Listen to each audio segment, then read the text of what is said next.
Welcome to Sacred Rebellion. I'm Kim Andrick. And I'm Laura Solomon. In this podcast, we defy convention and shatter the stereotypes of what it means to be healthy and holy. It's time to rebel. Let's do this.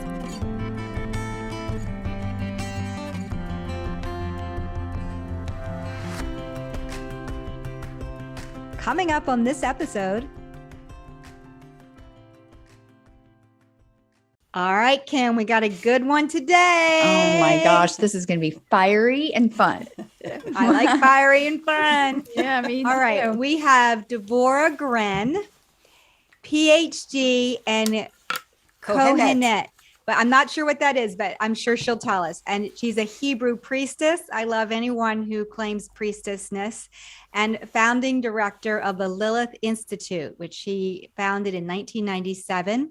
She co-directed the former Women's Spirituality MA program at Institute of Transpersonal Psychology, Sofia University, founded Mishkan Shekhinah. I do know that word, Shekhinah or Shekinah.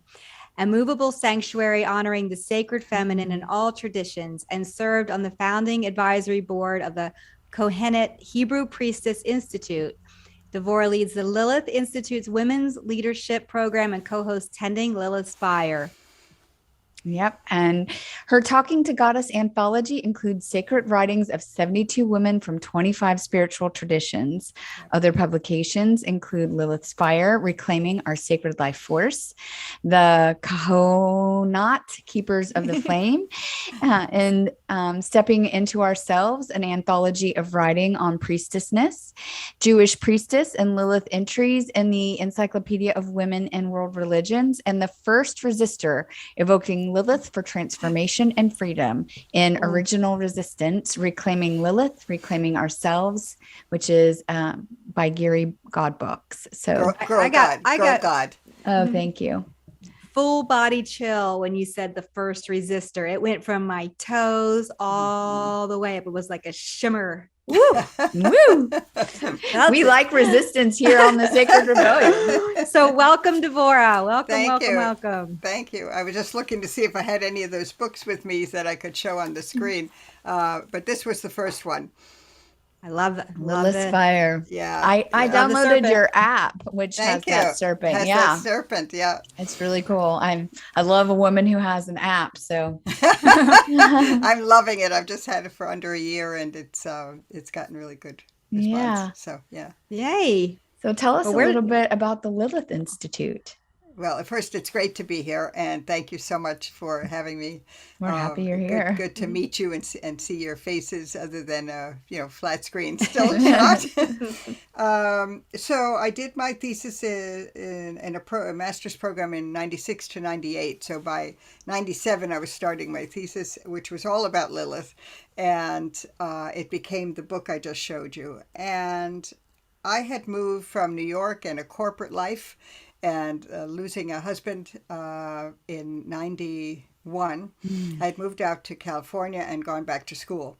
And so a lot of things opened up, because you get, as Kim, as you will certainly know, you get cracked open by death, right? And I'm sure Laura knows that as well, because you work so much with health and embodied grief. I'm sure you have both encountered it. I didn't know what that meant, but I learned, especially after my father died in 2011, what it means to somaticize your grief and how it shows up in our bodies. So the grief and the rage I had from a lot of my marriage, what was informing Lilith's Fire to a big extent. And I write in there about us coming from coma to consciousness, because that's what I was doing as I started to be in wonderful, amazing women's community, in a program which was based in women's teachings, writings, female faculty, and a women's community. We did have a couple of men come in and out of the program over the years, but largely the big turning point for me, I guess, was being in that kind of community where, and I'm sure you both have experienced this, suddenly you're in circle with people who think like you do.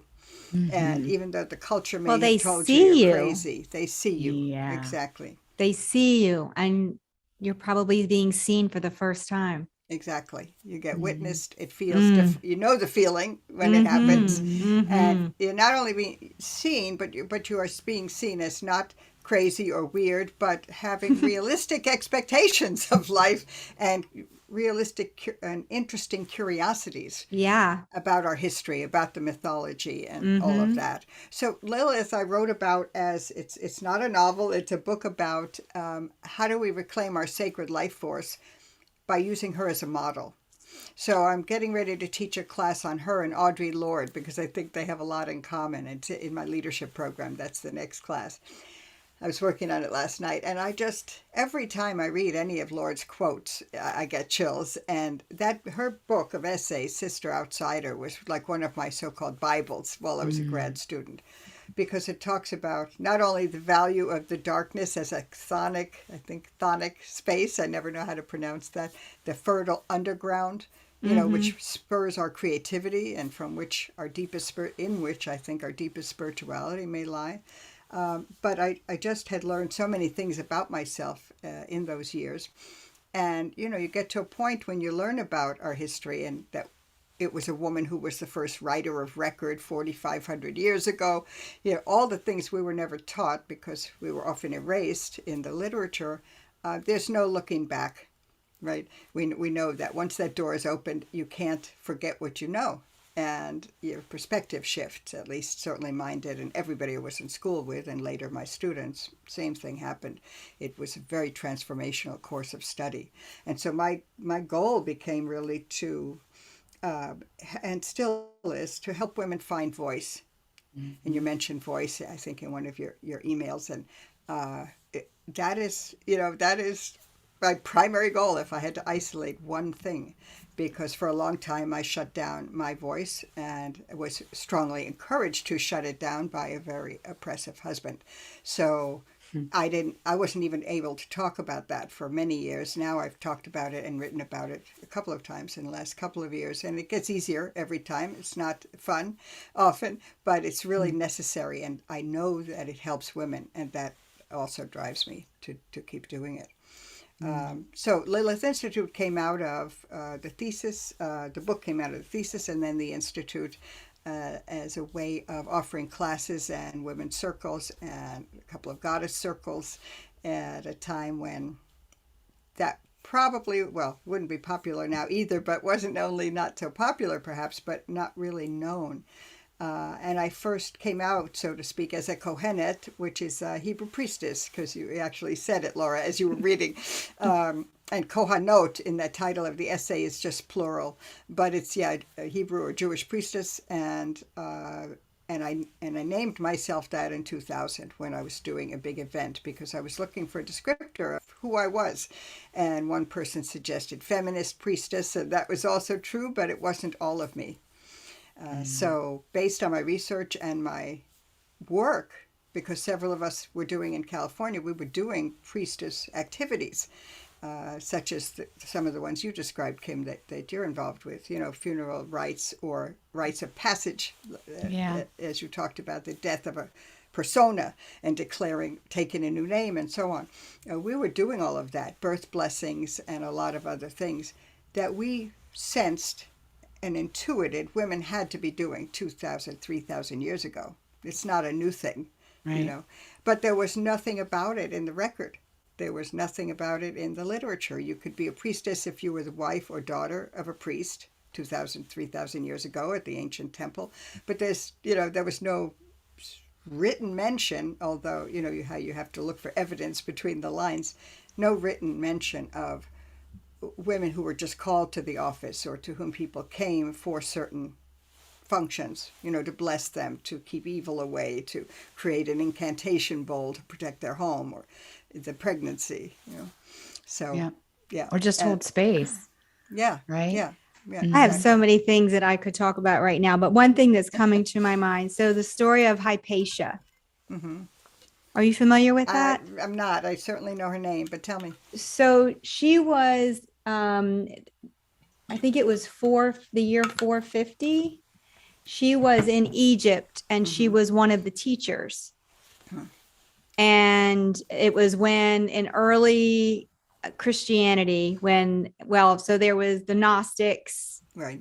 going back to the Nag Hammadi texts Right. and the story of Sophia and all of it. So there was all of this knowledge Mm-hmm. and women who were teaching. And this is a true, apparently there's lots of accounts of this. It's a true story. So it's not a myth. Right. That she was in her chariot and a mob attacked her in her chariot because she was just teaching. She was teaching math and, Right. geometry and astrology and she was one of the head teachers in the school. Mm-hmm. And they pulled her out of the carriage Right. and beat her to death, like pulled off her clothes, beat her to death to the point that she was just like bloody pulp in the street. Mm-hmm. And they went out to the water and got shells and scooped up the flesh and just like this. But just the reason I know this is kind of a horrible story, but we need to know. But the idea that a woman speaking was so threatening to a group of people that they felt the need to destroy her to that level. And I feel like, I think all women experience that deep fear about speaking because it's in our collective unconscious somehow, even if it hasn't happened in this lifetime. And for many of us, it has happened in this lifetime that we were in a marriage or in a relationship or in a job or something where we were somehow punished for speaking, Of course. Yes. And so, most of us are not having our life threatened, but there's like this subliminal punishment. Like you can speak, but only to this point. Don't threaten the authority. Exactly. And that is just such the power of women coming together in community, almost like practicing speaking our truth. Yes. Like And in also, that safe environment. Yes, absolutely. Also, the suppression of voice, even if not outright punishment, the subtle and not so subtle suppression. Yeah. The shutting down, either erasing voice as in literature or making fun of what a woman says or not believing her, all the things that silence us. And the example that you gave, yes, very graphic, but important for us to know those things because there are similar things still happening. Yeah. Like with honor killings. Yeah. Well, and the other thing that's happening is a lot of the suppressed stories and characters are coming out, right? Mm-hmm. I mentioned before we started recording that last night, yesterday was the Feast of Mary Magdalene, and I held a ceremony celebrating her, and there were 7 women who joined me, or 6 other women. And really only one of them had any knowledge of the true story of Mary Magdalene as stated by her gospel, which was hidden, which was basically they tried to destroy it and has now been found in 3 separate places. So it's like, it's real. It existed. And in fact, it's 3 copies have been found in 3 different places. So thank you for Coptic monks who, took the risk of making it possible for her to reemerge. But it just seems like right now, these characters, these historic characters and their story women are coming to light. So you're right, it's still happening. And we're also learning about the voices that had been silenced for eons now and are coming out again. Definitely.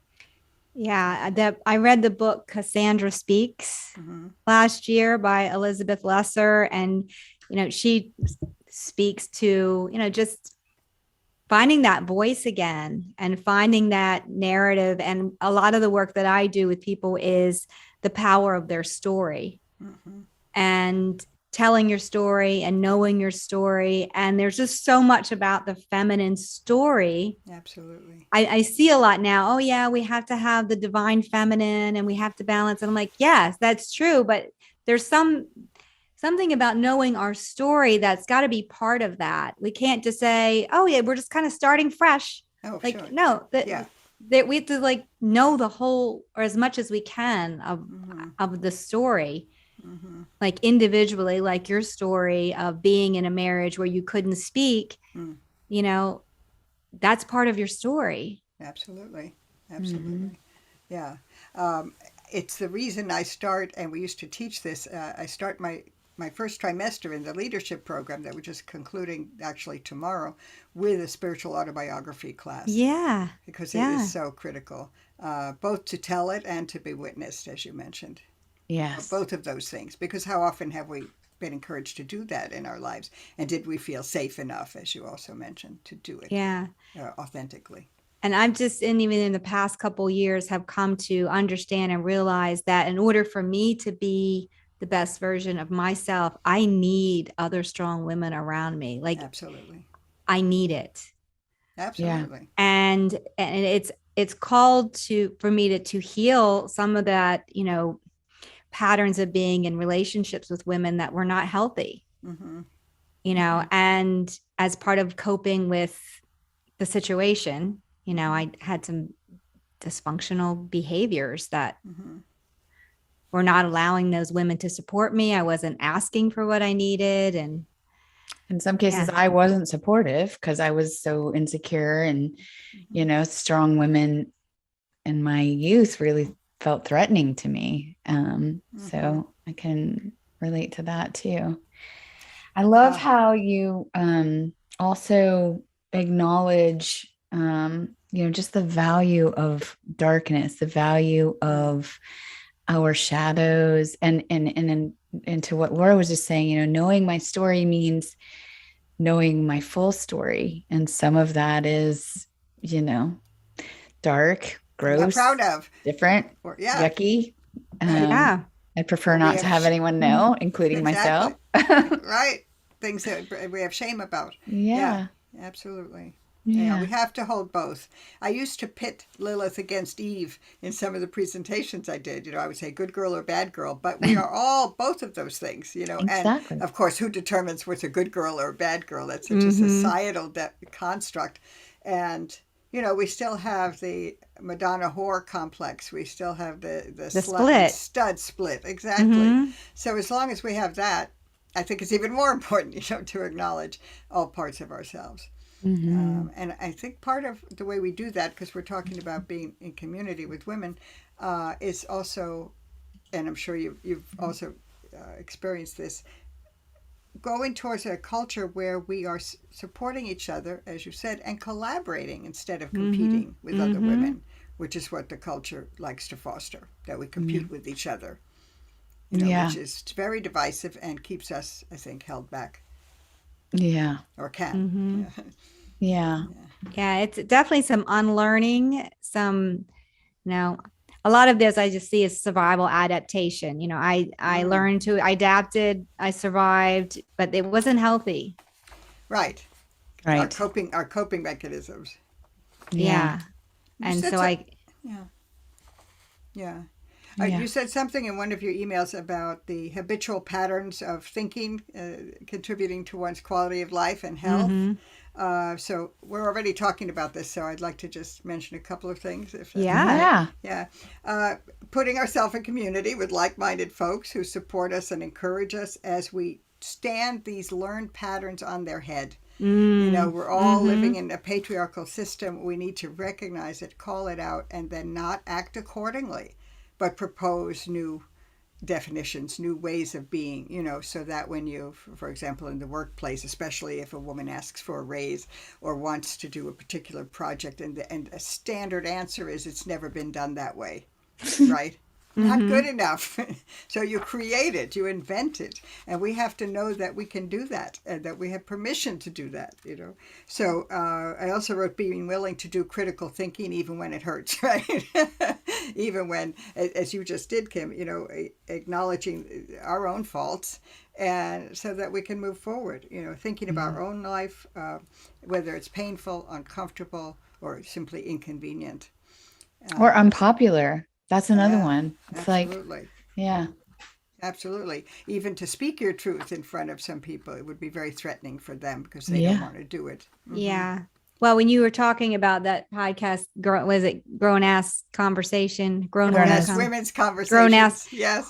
Well, you know, if you think about when we're teenagers or when we're adolescents and we're kind of growing into ourselves, the sense of security that we have of being in the in crowd, being with the popular, and we don't want to be bullied, and Right. we don't want to, and the mean girl, because the whole mean girl comes from, I want to be in the in crowd, so they said I have to be mean to that person, and because Right, they're not right. popular. Horrible, yeah. But it seems that what I've observed is that sometimes women get stuck there. And so they're 40, 50, 60 years old, still Trying to get into the in crowd. acting like a 12-year-old Yeah. in It's their true. in their It's really true. relationships with women. Yeah. Yeah. This, and it comes out as gossiping Right. about Mhm. other women, or Criticizing, nitpicking. tearing them down. Mhm. And it's so, I mean, Kim and I have talked about this, like gossip is so seductive. Mm.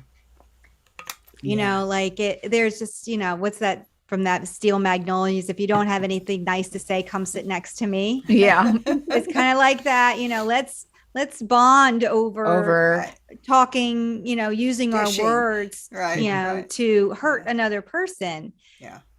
And it can be a little bit of a habit. It's hard to give up. Yeah. Yeah. Yeah.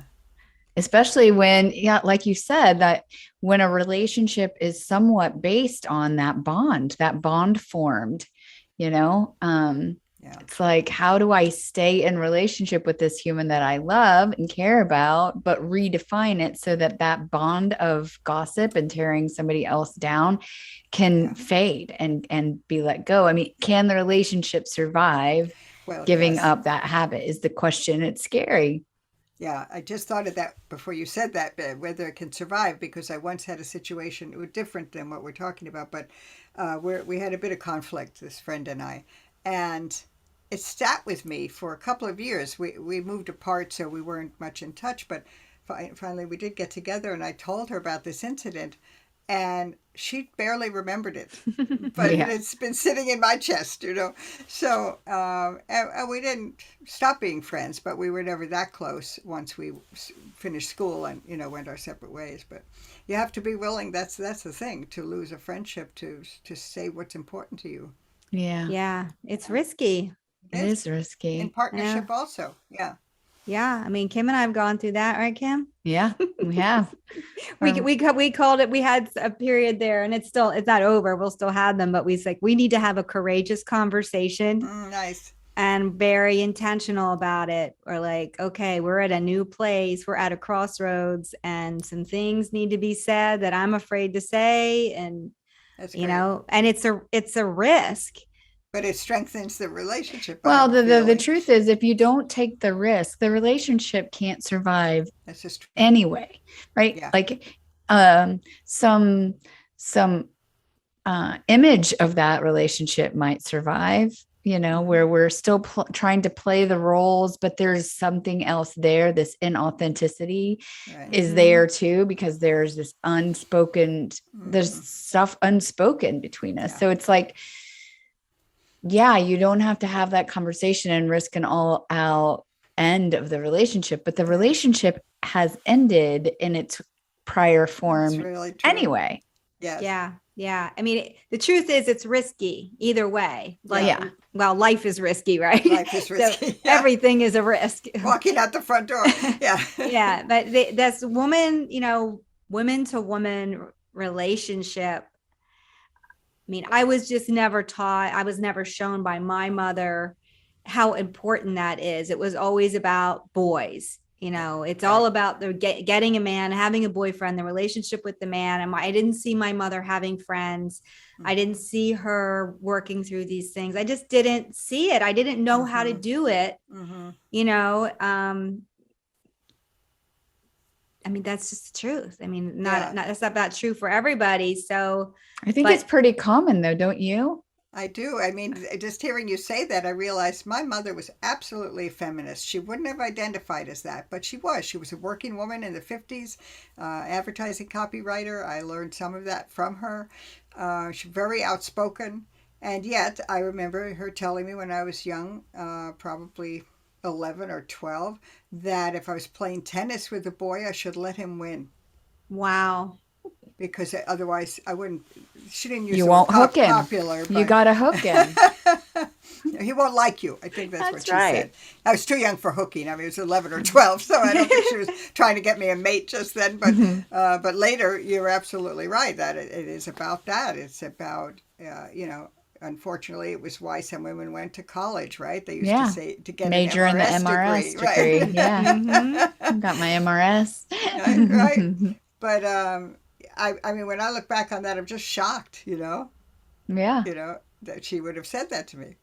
But yeah, it was certainly the culture, and she took a lot of heat from my dad's family, who were German, about working at all. Yeah. So, and I having heard of children. something recently, and I can't remember if it was fourth wave or fifth wave feminism. Is it fourth or fifth? I don't know what we're in now, but there's the new wave, right? So you think Right. about your mother's generation. She was a wave. Right.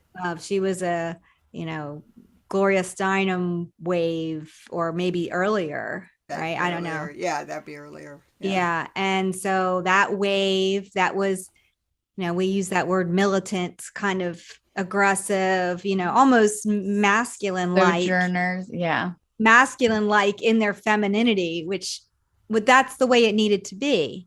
I'm not sure what you mean by that. It's kind of You mean that forceful energy? Yeah, it was just like power combative Okay, and always angry. Yeah. Burning bras and Yeah. Which actually never happened. Yeah. But yeah, I know what you mean. It's a good but it's just that energy time of fighting. And so I think that's what it needed to be at that moment and to time. Get our attention.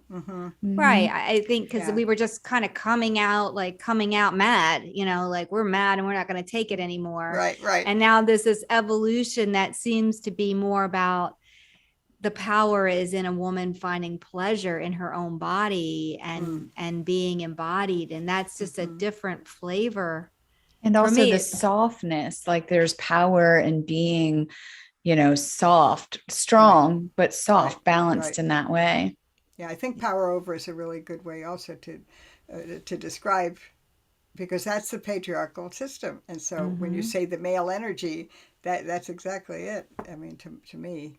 Yeah. And I asked you that question because I remember thinking in my maybe late teens sometimes about when I had a certain energy and I would walk a certain way. I identified it as a male way. But the fact is, women are strong. Women can walk with determination, and don't have to be, walking little bitty steps or whatever. Yeah. But this was some image, and I do know where I got it from the culture, because I sure didn't get it from my mother. You know what I mean? So it is interesting. And we definitely needed those waves to happen to get to where we are, which also makes it all the more depressing to look at where we are at the moment. Yeah. Right? Yeah. I want to ask you about something because it's something I wonder about. And that is, so I was aware of this raising my two daughters. They're 23 and 25 now. Wow. To the point where my daughter, when she had her bat mitzvah, she referred to God as she. Wow. Her whole bat mitzvah. She got up and read her whole Torah portion, and she. And like when the rabbi first heard it, she was like, what the heck is going on? But the rabbi was a woman. So she was like, yeah, go girl. But were you shocked? No, like I knew she was going to do that because I had raised her to refer to God as she. Oh, well then. So That's fabulous. You were ahead of your time. Well, in a way I was, but at the same time, okay. Yeah. I also see that they've been very affected by the culture. Yeah. And, with body image stuff and self-image and, so I as a mother, I did as much as I could. And I'm 100% sure I was not the perfect role model because I'm still recovering, from it too. But the question I have is, Do you see women being at a certain age? Is there something that clicks inside of a woman at a certain age that even if they're raised in the most feminist friendly, female friendly environment, there's something that There's a just shift. activates? Because I feel like it happened in me. It was almost like, and it had to do with my age. Yes, absolutely. And I'll just say for the listeners, Carol Gilligan wrote about this a number of years ago. Right? Yeah. And I just can't remember if it was At the Crossroads or In a Different Voice, but both books are important. And she absolutely talks about this drop in confidence in the highest achieving girls at around age 10, 11, maybe even 12. And later we talked about, okay, well, doesn't that maybe have something to do with the onset of menstruation, with their menarche, which I think is also a factor, could be. But I think a larger one is that apparently when the need to belong becomes so pronounced in middle school. And so they will sacrifice a lot, including their voice, to not be seen as too aggressive, to not outshine the boys, to belong. And that's what happens. Their grades drop. Or not outshine the girls, too. Right. Yes. Yeah. Not the tallest poppy syndrome. You just shrink down. Yeah. Because you don't want to be the tallest small. poppy. Absolutely. That's what we do, or many women, many girls. And then often they come back at 15 or 16, but not always. Yeah. You know, and it took me a lot longer than 15 or 16, I think. Me too. Yeah. Well, it just depends. Like if by that time, if you're in a career or, I was in a nursing career and I was, and I had a certain type of relationship with my husband where, it was, he was a doctor. I was, so it was like this doctor nurse thing, that was just kind of always this power differential. Right. That was really unspoken, but was just always there. But it just seems like, I don't know if it's 40 or 50, like in your, like the program that you're in, or the women that are attracted to this, that can really hear what you're saying and take it in and make it their own. Yes. Does that seem to have some age on it? I think I don't know if it has to, but I think it does. And I think what happens is, it depends, of course, on the person. And it could happen at 40 or younger. But I think often it happens older, like getting closer to 50, when you've simply had enough of the way things are, of the status quo. Huh? The fuck you 40s. Okay. That makes sense. Yeah. Yes. And I find that the older I get, the less patience I have. There was a button I saw, but this was many years ago, tolerance for BS, zero and dropping. I like that. Yeah, I wouldn't mind having a big sign, but it really is true. And with me now, it's almost like by month, I have less and less. And the more I teach women, because I'm doing it all privately now and not through a college. And so we can go deeper and we can be have more intimate conversations. And between the reading and the women's conversations and my own growth, I have less and less tolerance for anything that is out of alignment. So yes, I think age has a factor, but I don't know that there's a particular decade, when it kicks in. Yeah. But I do appreciate that about getting older. I will just, I'll just say this one thing. I think only at around mid-50s did I stop caring what other people thought. And that was one of the best things that could have happened.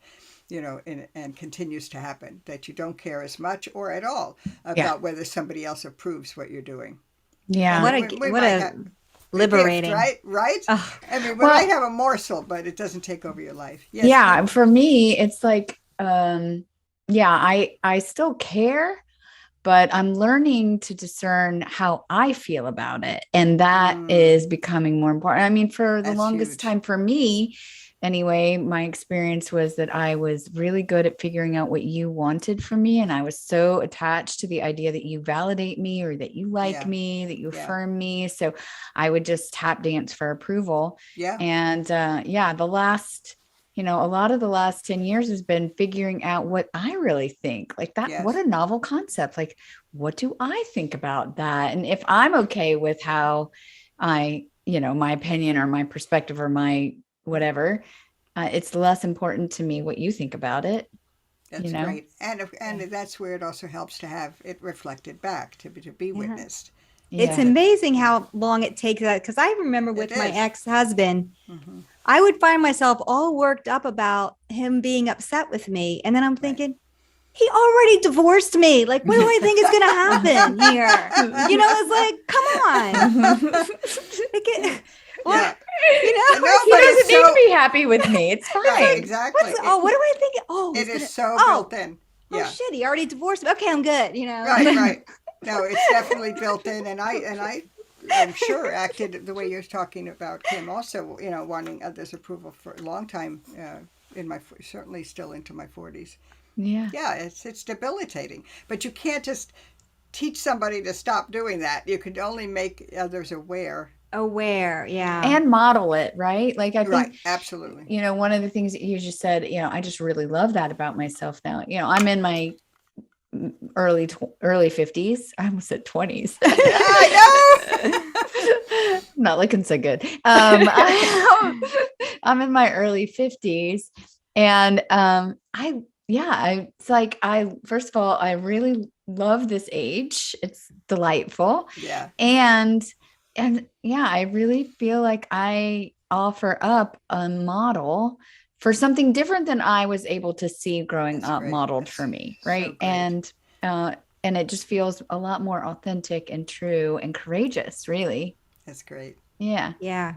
All right. I want to touch on something because I think it's so important is women in leadership during their wisdom years, the crone years, and how this humanity as a collective, right? And how important the role of that wise woman voice is in businesses and in society at all levels. Even that I'm not taking, like, that's bullshit. I'm not doing that. Like that energy, and just like the 25-year-old, the 30-year-old, they, all of those voices are also really important to have at the table because they bring an innovation and an energy and something that's really important. And then the male elder brings that, but I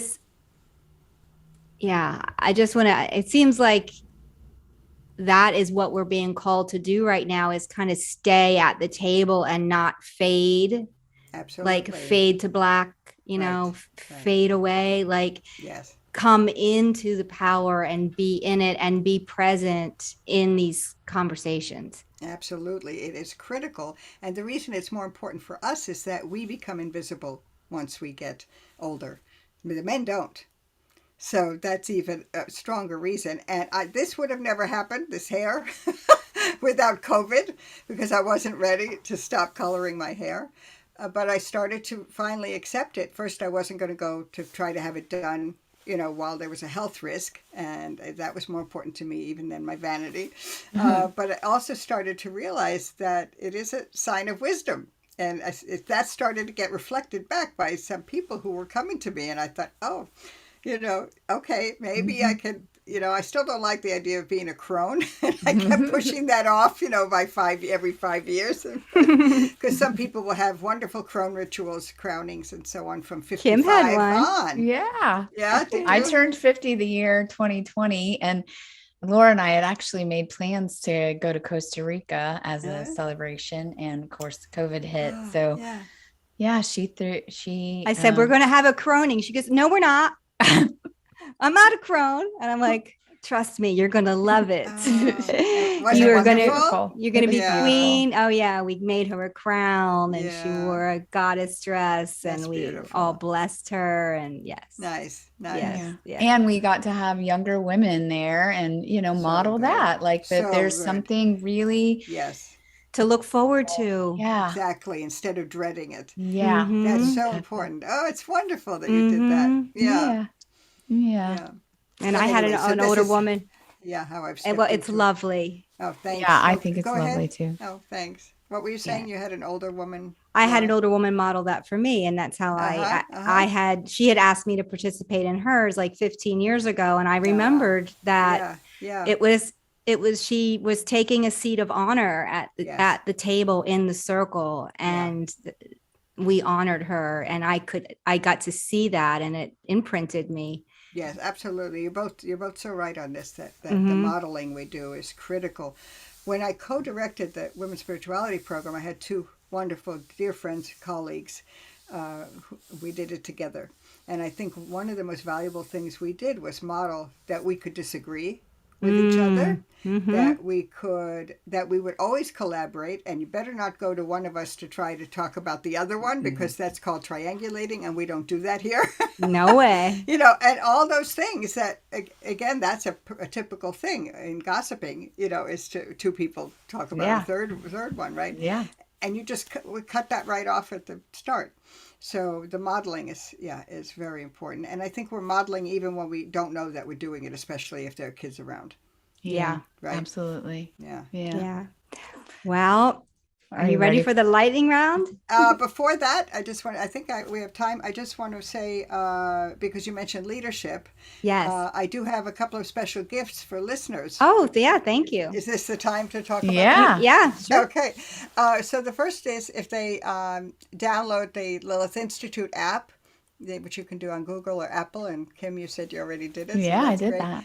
And if they sign into the app and mention hearing me on this wonderful podcast, then I will give them a special offer of early registration for the next Women's Leadership Program and 15% off the tuition. Thank you. Now, it What doesn't a generous start- gift. Thank you. It's a great program. We're having a wonderful time doing it. We don't start again till March, but we're opening registration in September. Perfect. And how long is the program? It's 9 months, Mhm. and it's approximately 2 classes a month with a connection call each month in between. And it's not onerous in terms of the reading, and the papers are not academic papers, because most people did not want that, of course. But they are, because it's a lot about their own growth and development as Yeah. leaders, and recognizing their own leadership style. Yeah. Lovely. Right, which is different if you're an artist, or if you're a community leader, or if you're in a corporate job. And so something else I was going to say about that. 9 months. That the paper, the end of each term, each trimester project is either a creative project or a reflection paper. So it's not onerous. And we have people in there now who even are in doctoral programs, or they're working and have kids, and they're finding time, because my object is to make it doable. Yeah. And It feels like the most valuable thing is the community, it absolutely is. and to have a place to be having these conversations. Absolutely. I'm so grateful for this what you're doing. It's critical. And one other gift, if they sign up for my newsletter on my website, lilithinstitute.com, they get, this isn't just your listeners, but anybody who signs up, a mini workbook on creative uses of anger. Ooh.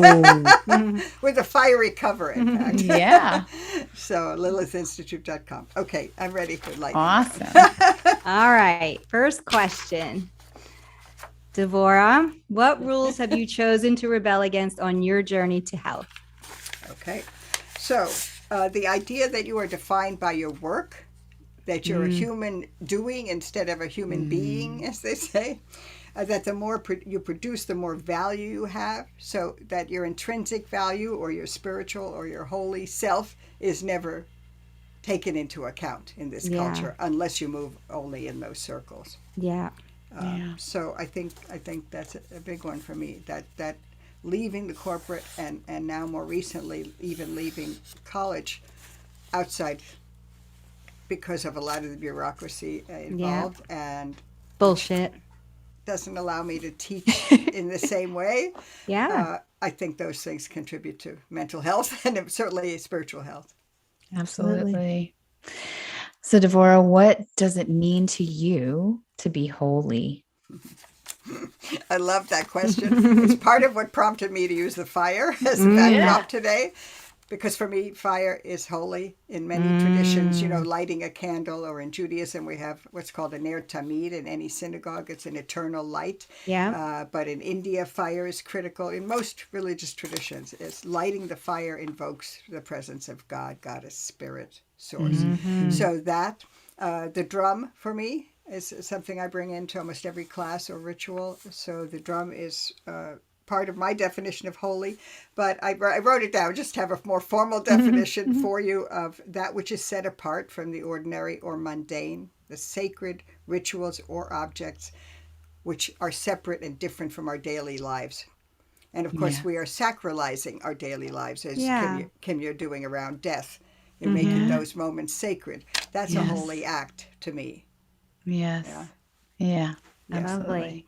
All right. Last question. Most important one. I'm sorry. Do I have time to just add to what I just said? Yeah. Of course. Yes. Because my first answer to that and my definition of holy was the words the sacred feminine. So I don't want to leave that out. That which no one can touch, that lives inside us if we only know how to access it and take time to go there. Okay. Yes, Sorry. absolutely. No, that's great. Okay. Here we go. What do you want to say to a listener right now to help them rise up? Two things. And be the resistor. Yeah. Yes. One is from something like a bumper sticker I saw last year. Speak up, even if your voice shakes. Especially if it shakes. Especially. Thank you. That's right. Especially if your voice shakes. It's like when you resist a topic or course of study, there's a reason, and that means you should investigate it, right? The things that we resist. That's right. And also the Swedish diplomat, Dag Hammarskjöld, said a number of interesting things during his lifetime, but there's a line that is some version of which has been on my website or brochures for 20 years. Never, for the sake of peace and quiet, deny your own experience or convictions. Amen. Amen. Love that. Thank you. Thank you. Yeah. So, D'vorah, we will put your contact information on the website in the show notes, but do you want to just say how people can find you? Sure. They can go to the website at Lilith Institute, Lilith Institute.com, or they can download the app and write to me there, or they can write to D'vorah, Dvorah, at lilithinstitute.com. All right. Thank you. Thank you for joining Thank you both. us. This has been wonderful. Take care. Thanks for listening to Sacred Rebellion. We love connecting with you in this way. If you want to join the rebellion and enjoyed this episode, please subscribe to Sacred Rebellion. Give us a rating and review, and please recommend us to your tribe. Follow us on social media at Sacred Rebellion Podcast on Facebook and Instagram. Until next time, stay curious, Stay courageous, and most of all, stay rebellious.